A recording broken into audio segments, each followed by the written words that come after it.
Smooth Productions. But why is that necessarily frustrating?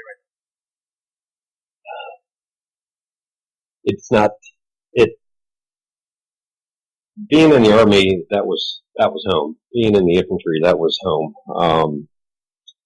The training normally was worse or harder than the deployments. That was on purpose. And through all that shared suffering, you bond with the guys around you.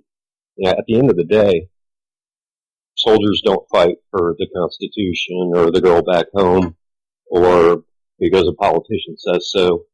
They fight alongside their brothers. They fight for each other. And that's something I don't think many people can comprehend. Would you mind, because I do believe you're correct that a lot of people don't quite understand the mindset of being and specifically in a war zone, being an infantryman.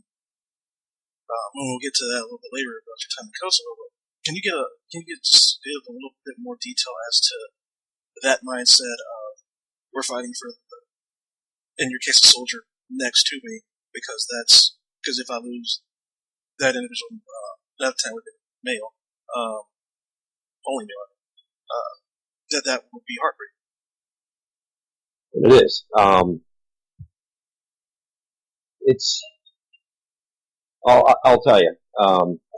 I've recently had the honor of reconnecting with some of the guys who were in my platoon in Germany and in Kosovo. They've come to see me. They've come to see me several times, and they're actually coming back in a couple of weekends. Terribly excited about it.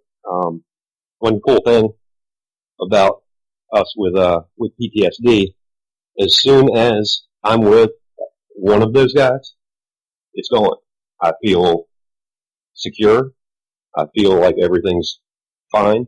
And even after nearly 20 years of not seeing each other, it's like we're back in the barracks or laughing about whatever to pass the time.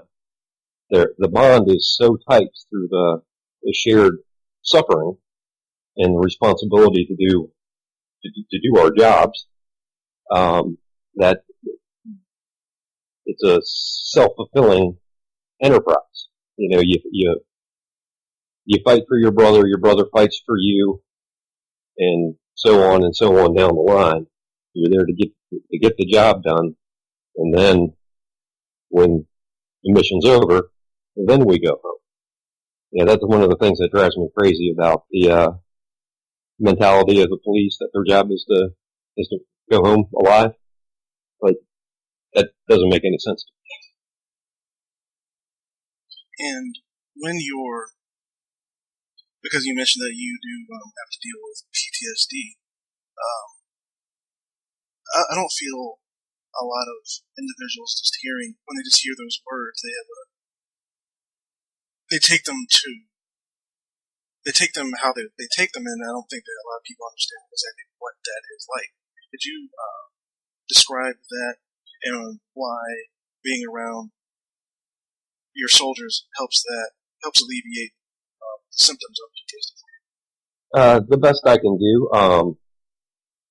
You're right. There's a lot of stigmatization about mental health issues. I denied that I had it for years and years and years. And as soon as I saw it, I got into the VA healthcare system and sought help for it. It's been getting better and better and better. But in my case, it comes from being in hostile fire zones, in combat zones. When things happen suddenly and they happen quickly, and so your body's getting these shots of adrenaline to react. And it, for me, for example, it's gotten to the point where my body cannot regulate stress anymore, and it tries to put me in stress because that's where the clarity of task and purpose would kick in. right on the edge of that fight or flight zone. So your typical adrenaline junkie kind of thing. But in my case, I can't regulate it anymore, and it's gotten bad enough that while having an extremely stressful day at work, when I was 38 years old, I hit the ground with a massive heart attack. And I'm not an overweight person. I have no family history for it. The doctors were shocked because that's pretty young for that to happen to. And when I'm like, why did this happen? Because I really wanted to know. They're like, we're seeing this with, as a side effect from PTSD. And I was shocked to hear, one of my troops that's coming to visit. He's younger than me, and he is also had a heart attack.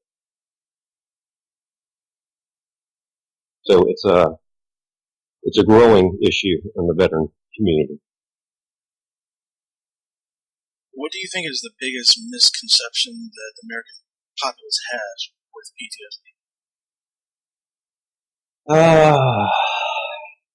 Probably that people make it up.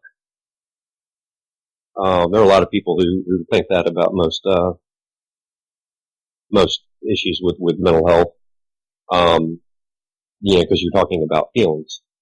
But the truth is, there are physical symptoms of PTSD, and we really are just now starting to give it the proper amount of scientific research to look into it.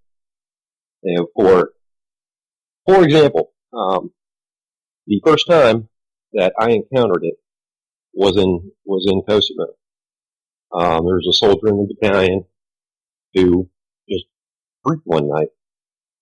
Was talking about he was gonna, shoot people, do this, so, we disarm him, and we treated him like a hot potato. And shunned him like he was contagious. Like, get him away from the unit, he will ruin us. And, we did that to our brother.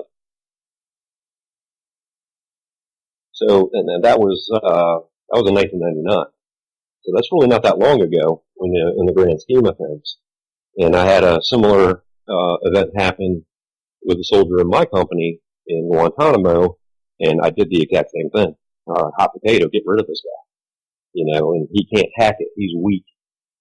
And there's still a lot of that thought in the Army today, and I would say certainly with some members of the civilian population, they would feel that same way.